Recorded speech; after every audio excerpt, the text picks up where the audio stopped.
Hello, everyone. Welcome to Money, Sex, and God. This is Genevieve. God, it's been a while. I haven't been on in a bit, but I had to come on extra special to have Isis with us because this woman is a powerhouse, fierce human being who's doing big shit in the world, big shit with her clients and with the women that she works with.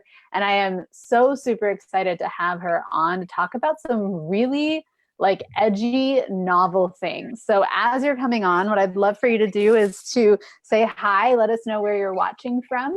And in reading just the topic, the little teaser that I gave you, what are you most excited to talk about or learn about from this conversation with Isis and I, so we can really be there with you and for you today on Money, Sex, and God.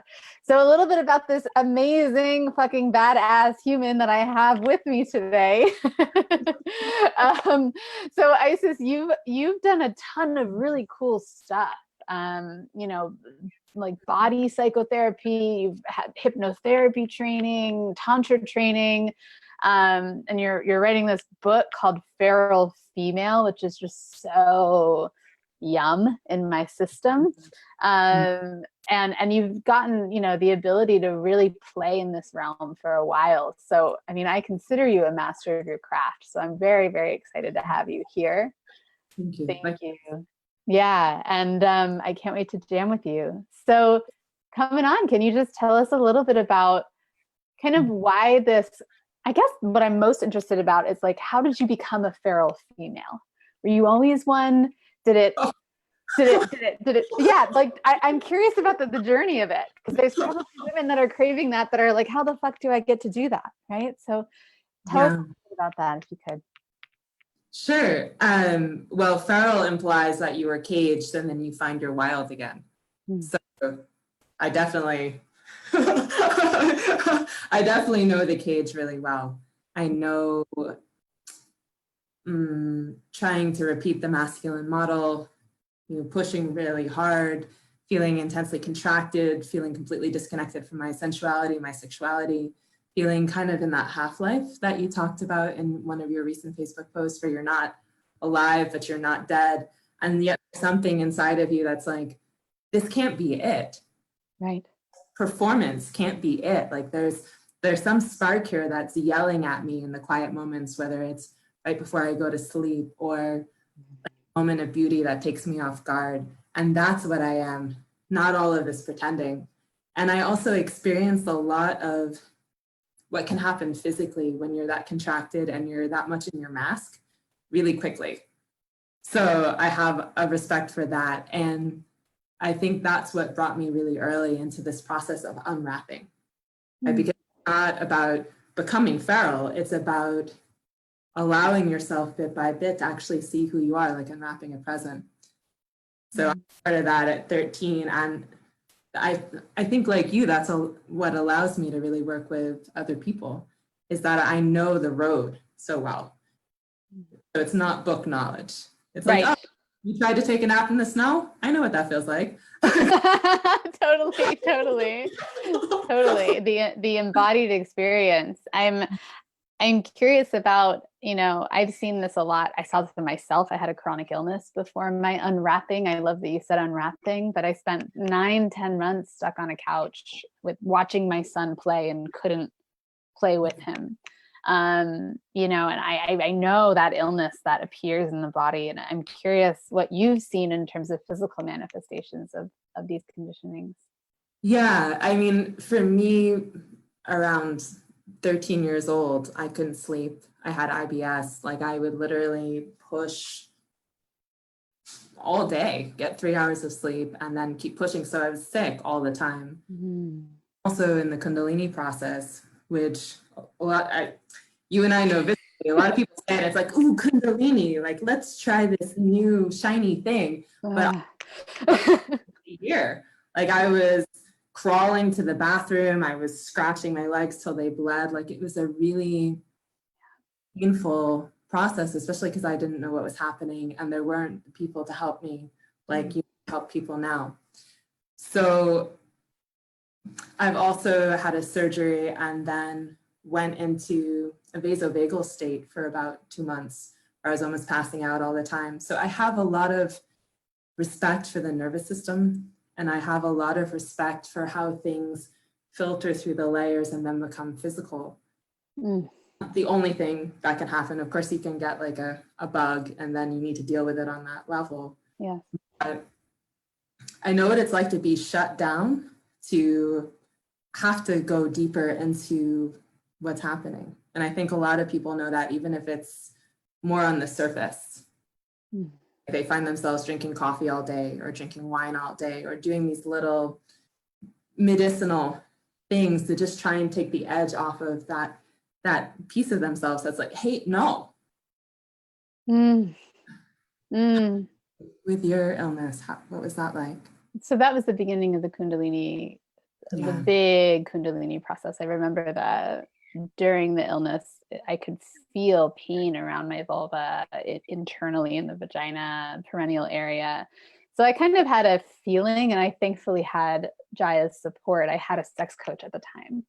So while I was like dying, because it literally is death, I had someone that I could email and talk to and get on calls with and see in person, and really help me move the energy through my body. So it was definitely, definitely it sucked. Like the mental, I think the hardest for me was just like walking on the subway train and wanting to walk off and like seeing the vivid imagery of that.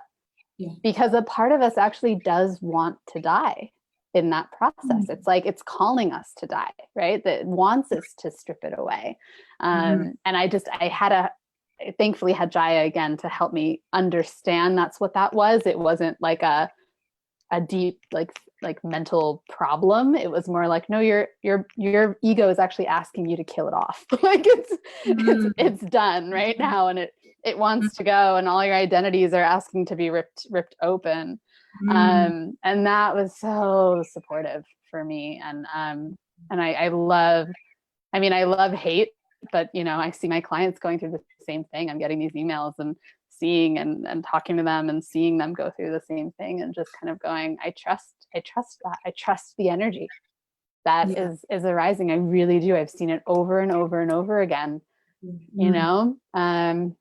and it makes no sense. Like, it doesn't matter what book you read. It doesn't matter, right? The Kundalini just kind of does its thing, and we can't, there's much less that we can really do with it than what we think, right?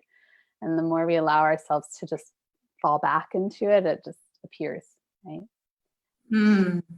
That's interesting, because I spent a year without anybody, and then I had a year where I was working with the Qigong master, which was my saving grace, where he was like, oh, I remember him yelling, too much chi, too much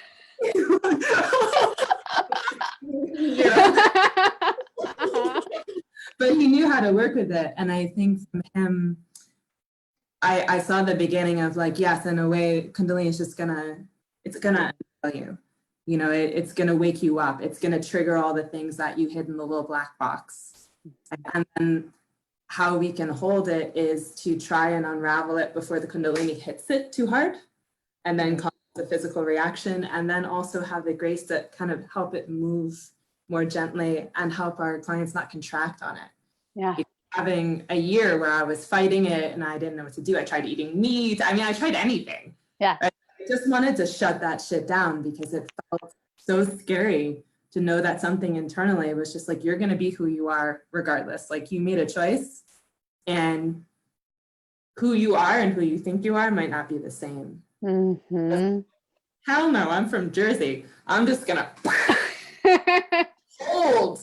And then that's when that force starts to create real fucking chaos. Absolutely. To have a coach, whether it's Jaya or you or me, just be like, hey, relax and breathe, and this is actually going to be easier and more gentle, and we're going to work with it to help it, as opposed to look at it as something that's hurting you. It's setting you free. It's setting you free to be the you that you've longed for. Absolutely. That's so beautifully said. I love that, bringing in the gentleness of it, because I remember when, like, maybe a month or two before, I don't know, I call it a pop, right? Before I was really aware of like, oh, fuck, this is the reality of the world. This is the reality of who I am, who you are. A month or two before that, there was a moment where I was lying down in a church of all places.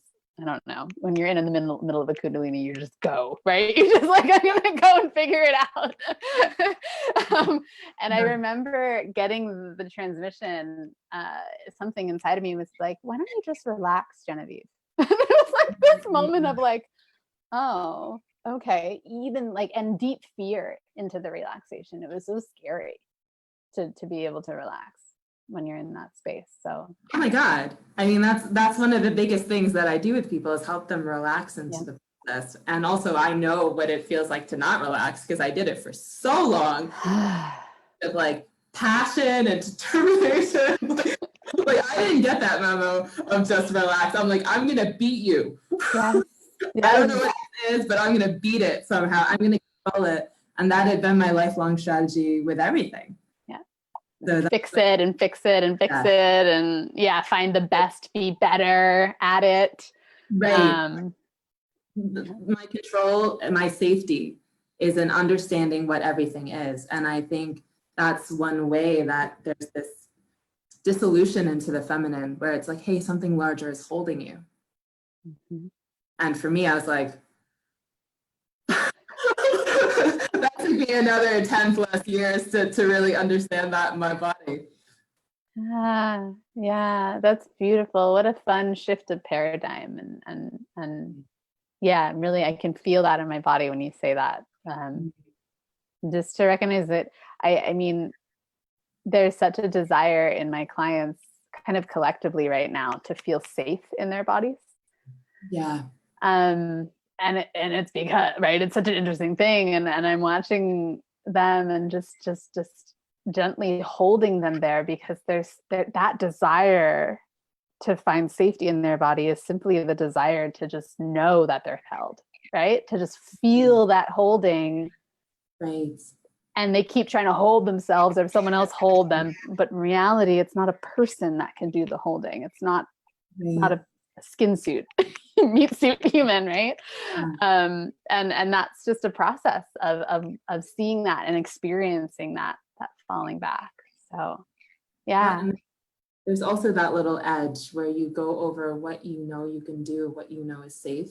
And that edge is super scary. Like when you were talking about feeling the urge to die, like there's something, like even knowing my own capacity, there's just that little bit past it where I'm like, it does feel like death.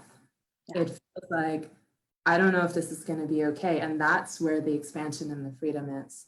So I think that's the space that we hold, is for people to go a little bit over, because we know that if they go in a place that's dangerous, we can bring them back.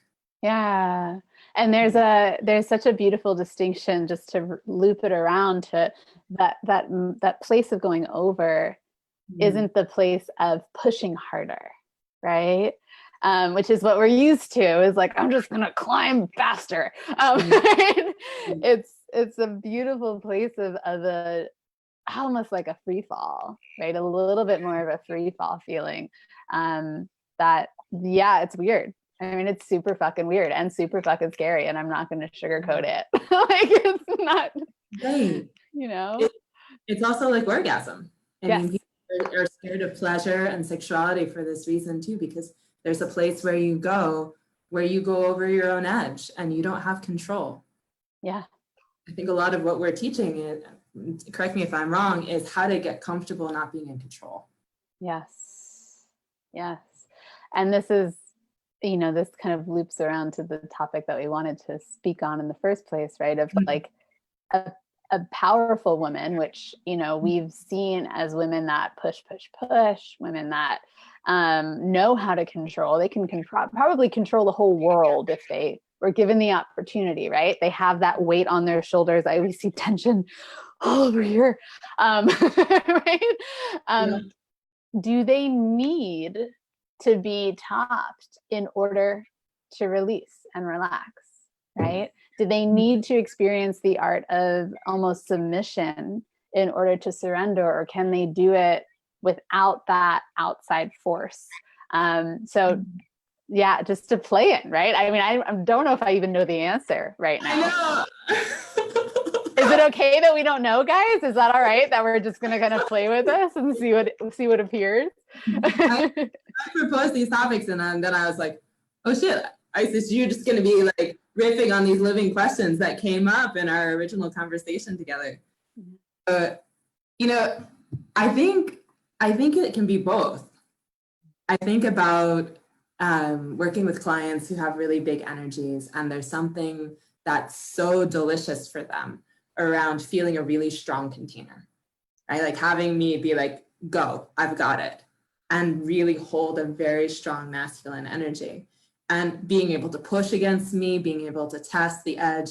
And then there's this dissolving of like, kind of what we were saying before of holding space for someone so that they can go over their own edge, knowing that if something dangerous happens, you can bring them back. Mm-hmm. And you and I know probably nothing dangerous is going to happen, but there's something about that safety, that visible container, as opposed to just letting go into whatever's out there. Mm-hmm. So, and I think there's also something about the pushing. Mm-hmm. And I like this in my sexual play with my partners, to feel his like, I've got you. Yes. To be able, when I'm angry, to be able to push and feel someone be there. It really, like, I just feel like mm-hmm. But I also know in sexuality, it's my responsibility to really soften, to breathe, to let go, to feel. And it's not someone's responsibility to hold that container, but it's such a relief for me. Mm-hmm. That's beautiful. Yeah. I've been thinking a lot lately about two things that are appearing as you just talked about that. One was I recently hired a coach last night. Actually, I hired another coach to just because, you know, at this point you don't really need them, but it's just fun.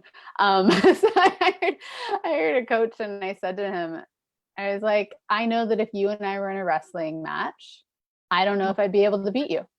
I think you would be a very good opponent for me, which is why I want to hire you as a coach. Right. So there is something to that feels really yummy, and feels like I can really stretch myself further than I would solo, right? Because he's got the strength to hold me there, just in his nervous system capacity. It's nothing that he's saying or doing. It's literally just capacity of like how much I can hold my nervous system. That's it. And it's not even necessarily about being grounded, which is really interesting. Sometimes it is, right? But sometimes it's also about how quickly he can penetrate, right? Tell me more what you mean by that. So sometimes it's about holding in the expansion of the nervous system and simply being, right? And I, like, when I'm doing it with my clients, it literally feels like my body is getting bigger and wider, right? It's like, whoa. Yeah. But sometimes, especially with powerful women, which, you know, self-proclaimed, self-proclaiming myself, sometimes there's also something about penetrating in a moment where I'm pulling back, right? Mm-hmm. And him actually not being afraid to go and grabbing me there, right? Yeah. So I've been playing a lot with this concept of being met sexually. Mm-hmm. And this is, I mean, sex is life, life is sex, whatever. We'll talk about it in the bedroom because it's more exciting for our viewers, but it's the same, literally, it's the same as going to the grocery store and being met there. Mm-hmm. But I've been thinking a lot about being met because it's that pushing feeling, right? When you're angry and you're pushing against a partner, is simply your partner mirroring back to you what's occurring in your own nervous system, right? Mm-hmm. It's literally just this mirror so that you can see yourself, so that you can then do something about it. And in self-pleasure, which is something that I love to play with, especially my own self-pleasure practice, when I desire that meeting and that pushing, and my partner's not available, my partner and I are very sovereign, and we check in very, very, very clearly with each other, right? I'll be like, I'm angry. Are you cool with angry sex? Like, it's very clear, right? And if it's a no, I'm like, great, I love you. Thanks for taking care of yourself. And then I'll go in self-pleasure, and I literally have to meet that energy. If I don't meet that energy with myself, then I get bored and irritated, mm-hmm. and the energy can't flow. and move through me. So it's this really interesting game of like, okay, I don't know, you could imagine it like a rainbow, and you're like, well, if I'm orange right now, right, I need to meet orange. I can't go green. Yeah. I'm going to be totally dissatisfied, right? Yeah. And I think that's a place that with polarity conversations we sometimes miss, that it's not about being in your masculine or in your feminine, right? And then all of a sudden you'll match, right? It's about being able to tune in, the agility of tuning into the nervous system and being like, okay, what needs to be met here, right? So that sometimes it's softening, sometimes it's penetrating, sometimes it's grounding, sometimes it's opening. Like, I don't fucking know. It can be a million things. And then even being able to do it with yourself, right? Which is a whole other ball game, but that to me has been my biggest gift. Being able to meet myself in that way is like, oh God, you could do anything. So I think there is just so much there. So I'm just I know, I definitely just like, I don't know what that was. That was fucking awesome. That was totally awesome. And so many things are coming to mind. I also love how the conversation around polarity has evolved since you and I talked. Yes. So I'm curious how you meet yourself when you're feeling angry. Is it in the expression? Is it, are you pushing up against something? What does that look like? It's kind of like, so there's this thing. I've been trying to describe this, and I'm working on my book, and it's been helping because I've been able to put it into words better. But ever since I was little, and thanks for asking this question because it's helping me to understand this, and this will take us to the book. I've been able to literally see the energy between two people. Like I can visually see it when turn on happens and then turn on dies. And what I've taught in my body is to literally see my energy. So I can see, like, what it looks like to me is like, say I have grief that I haven't moved through me. I can literally see my heart doing this and reaching for something. And then I'll go and I'll meet it on an energetic level. So sometimes it's here, sometimes it's close in, it's wherever it is until that thing moves. And I remember Jaya told me when I was her client, something so beautiful that I still use a lot, which is that to simply see the energy as just like a constriction, but not a block. It's just like a traffic jam. Yeah. Right? I think that's a great way to put it. Yeah, and it's totally movable. Like sometimes you have to wait with a traffic jam. Sometimes you have to clear out like what's ahead of it, what's in front of it. Sometimes you take another route. Like there's a lot of things you can do with it, but it's not like a stagnant, still block in your body that is like, wow. So when I'm self-pleasuring, I notice the traffic jams and I'll see other pathways, or maybe I'll push against the traffic jam a bit, right? Like I'll get my car right the fuck in the middle of it. Right? And a lot of it too is dependent on what I'm capable of doing in the moment. Just like with a partner, right? Because sometimes you see what your partner needs and you're like, well, I can't do that right now. Actually, I can't. I mean, I've red flagged myself numerous times where I'm like, I totally see that you need me to hold ground and I can't fucking do it. And I love you so much. And like, let's do it when I can. Can you take care of yourself? Like I've done that a bajillion times. Yeah. Or in the bedroom, right? I can see that you want me to penetrate you and I can't. I want to be penetrated. Yeah. Right? So it's also that honoring of self. Anyway, I just went on another tangent, but any thoughts on that? What are you hearing from that? That's interesting. I mean, there's so much, like I said, there's so much there. And I'm flashing back to being 15 and being at a Buddhist retreat and going outside. And there was this guy standing by his car smoking a cigarette at the Buddhist retreat in New York State. And I'm like, what are you doing?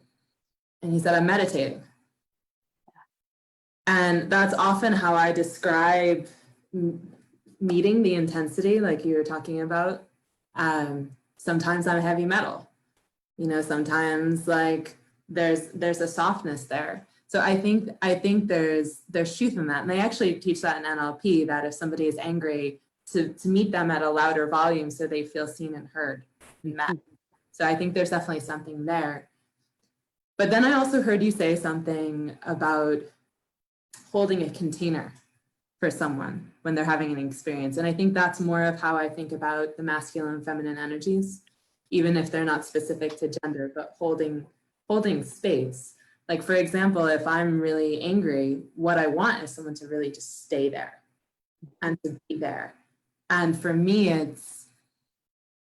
it feels like safety and acceptance to have someone be like, you're not too much. I can be planted in your bigness and not run away. And that's usually what enables me to soften. What I'm doing is I'm saying, like, can I trust you? Yes. You know, and in that moment, I don't want them to get angry back. I don't want them to be a big energy. I just want them to stay. And a lot of the big energies that I feel, if somebody is rooted in their pelvis, if they're full in themselves and they're just solid and present, that's enough. I don't need them to do a specific technique. I don't need them to be feeling what I feel. I just need them to really fucking be there. So for me, that's the gift in polarity. And I hold that space with clients too. Like I'll go into what we can call the masculine, even this is a hot topic right now. I mean, I've pushed a client up against the wall and just been like, I've got you, relax. Like, you don't have to pretend, you don't have to please me, you don't have to get it together, let go. And that space, that acceptance, that presence, that I don't need anything from you, I'm just here. And what I want for you is to dissolve into yourself, whatever the fuck that looks like, and to flow into whatever the fuck that looks like, whether it's anger in one moment or tears in one moment or fear that, you know, like you're too messy, or fear that I'm gonna go away, and then like joy and pleasure, and then fear again, like go. Right? Like that permission. And I think, especially for those of us who are spending a lot of time in masculine energies in our business, this is something that I'm working with right now, or pushing up against right now, and do on and off. Like there's this kind of depletion and exhaustion of like all the little checklists and the, you know, okay, I have to do this, this, and this. And there's a really linear way of thinking. And I can feel the feminine, the expression, the wildness backing up behind it, and kind of just like drying up a little bit. And then having someone be like, I've got it, go. You know, whatever it is. If it's, you know, my boyfriend is bringing over dinner and I'm just like, thank you, Jesus. Like that type of container, just anything that's like, you don't have to keep yourself together right now. And for me, that's where the freedom is. Yeah. Beautiful. Thank you. There's so much to that, you know, it's so interesting. So I'm currently in a genderless relationship, right? Yeah. So it's really kind of blown through my concepts of masculine and feminine, because it really doesn't work. Like I try to sit there and do it with my partner and we just go, what? Like it doesn't work. And what's fascinating about it is it's given me a more integrated, what feels like a more integrated approach to the two polarities. So when I'm in work all day, I've noticed what's happening is I'm way more creative and expressive in my logical to-do list work shit, where things don't really make sense, but then somehow they get done. Like I'm in this weird, it's like this strange marriage of the two that makes no sense. And then I see my partner, and, you know, for the first 5 minutes, I'll tell them, can you hold, and we'll use language. What we do is we use language from, I think this was Satyan Raja that developed this language. It might've been David Data, but I think it was Satyan. And it's beautiful. I love it. It's rather than masculine, feminine, he uses the term freedom and flow. So the masculine is freedom, the feminine's flow. Okay. And then in that, there's 3 distinctions. So I hope I get this right. Okay. So the masculine can be grounded or grounding, or the freedom, grounding, presence, or penetration. Right. And the feminine, the opposite side, can be expression, openness, and invitation. And so what my partner and I will do is, rather than using language like masculine, feminine, or whatever, is I'll look at them and I'll say, grounded. And it's just a request, grounded, or invitation, invite me in, please. I'm trying to get in there. You know what I mean? So it's way more fluid in it. And lately what we've been doing is even letting go of those and just using body, where I'll literally say, heart, breathe, please. Ground, back of spine, please. Like it's a different, because body's been even more fun in that it kind of mitigates. It's not about the person or the personality anymore of the person. It's literally like, can you just flow your energy to a different spot for me? Thanks. I love you. And it doesn't matter what you do. Like you're not being more or less inviting. Just like breathe into your heart a little. Thanks. Like that. So it's been a really interesting, I don't know, it's totally changed all of my, and the reason why I'm loving it so much. And by the way, we're working on like hashing this out. We're working on a book together, should be out in the fall, on genderless polarity. So I'm really excited, and we're doing genderless events here around sexuality and polarity starting in the fall. So we're like kind of getting ready for it. Cause as you can tell, it's still really beta. We're like, I don't know what is happening. But one of the things I love about it is that it gets rid of the not good enoughness that we can sometimes get trapped in the shadow around masculine, feminine, right? And I remember when I was in my feminine, trying to be the goddess feminine last year when I couldn't find love, right? That was my story. It was like, why? I'm the sex queen and I can't find love. What the fuck? So then I went and like figured out all these feminine, and it was a big shit show. Like I completely lost myself. Every time I was in front of a man or whoever, I kept thinking I got to be more feminine. I'm not receiving enough. I'm not inviting enough. Like it was a constant self-assessment, and then an assessment of them, of like, they're not grounded enough. They're not present enough. So this dissolves all of that. And it allows me to look at my partner and be like, cool, heart's open, pelvis is kind of tight, legs look pretty grounded, but their head's spinning. Okay, how can I be the polarity of that? That's interesting. That's interesting that you'd be the polarity of that. Yeah, that's an interesting invitation. And I think the language that you're using is really so needed. Because I was teaching a men's workshop in the US last year, and I was using the masculine and feminine not as like, if you're a man and you're not being the masculine, you're bad, but I could tell there was charge around it. Yes. And a lot of what was happening was I was teaching men to experience and embody more of the masculine energy. But to do that, where we went actually was the feminine. Yeah. We went into a place of how they were holding their bodies and pushing and efforting and beating themselves up and feeling inadequate, and the heartbreak of the fact that they had been doing all this all along and feeling like the feedback they were getting was negative, and the feeling of failure and the feeling of resentment and anger and rage. It's like, I'm trying, and I'm not getting there. And the invitation to them was like, what else is holding you that you can relax into? Can you grieve the fact that you've been trying so hard with such little reward? Can you learn how to source your energy from the feminine to run it through your body? And I think a lot of what we're both imagining here is it's not about making someone something. Yes. It's asking for them in the moments, and how they're going to be in each moment will be different. Because that's also what I look at too when I work with people, and also when I look at my partner is, okay, here's closed, here's open. And what I want is all of you in each moment. And for some people, that energy will naturally be more of a certain flavor. Yes. Like when I'm more in when I'm more myself. Yeah. I feel wild, full, interested in expressing, engaging, like interested in being taken for the most part, evoking.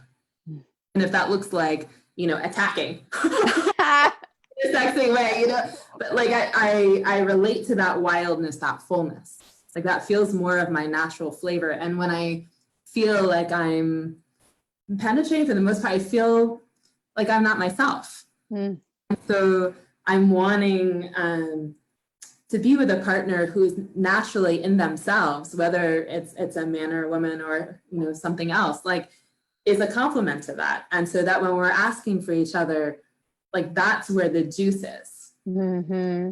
Like, can you be this other thing, please? Because I need this. Mm-hmm. That's beautiful.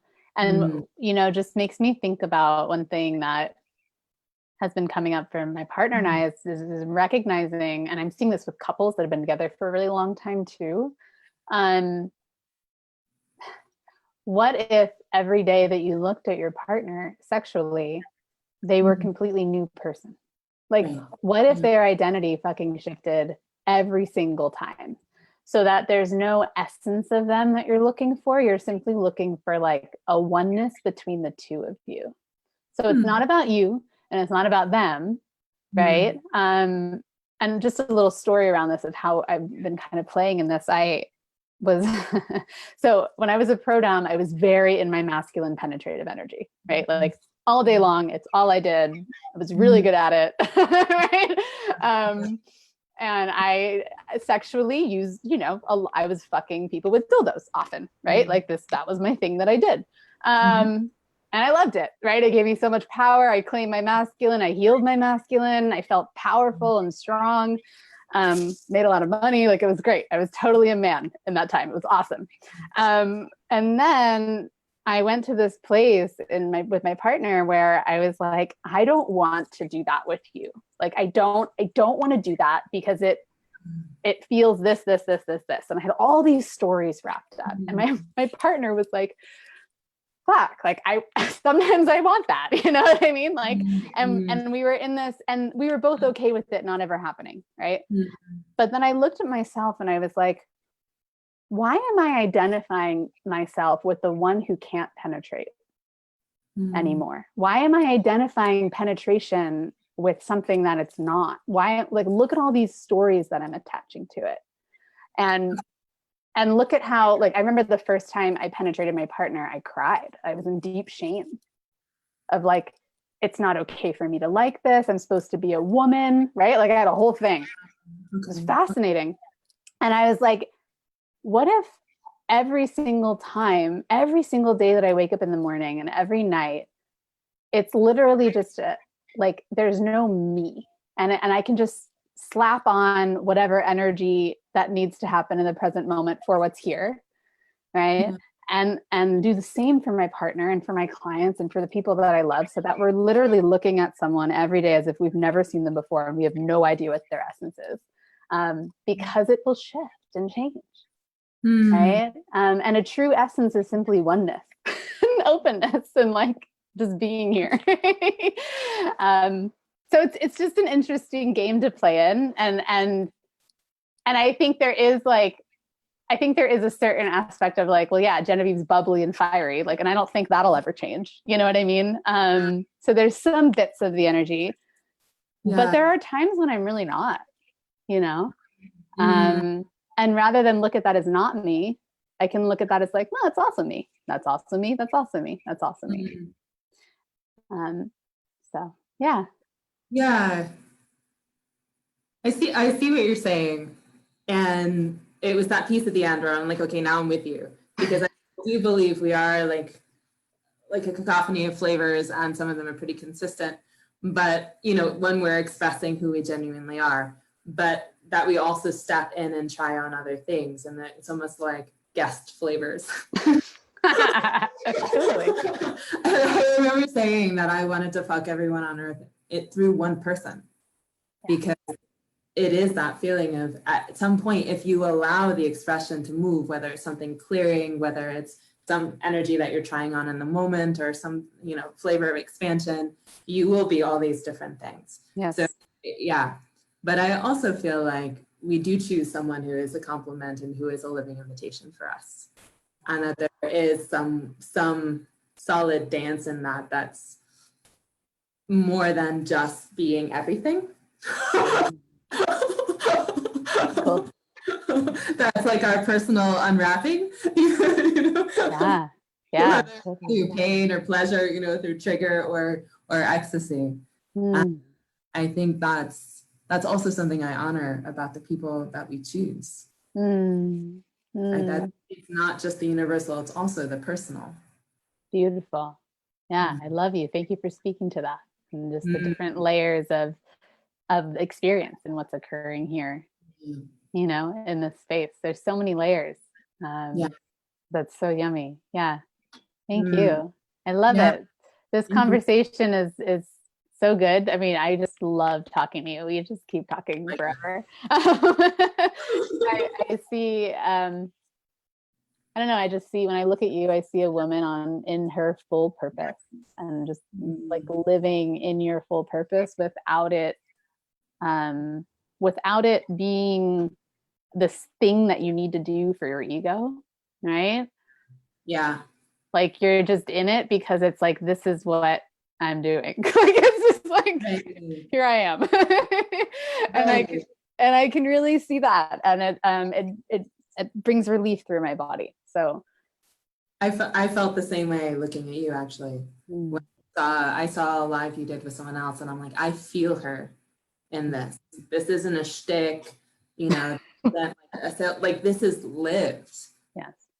And there's a difference. I also feel relief in my body, and I feel a sense of trust, because I think for me, a cycle is complete. All the things that I've lived, and I know that you've also had quite an intense life, it feels complete when I can give it back as a gift. Yes, right. Yes, that's right.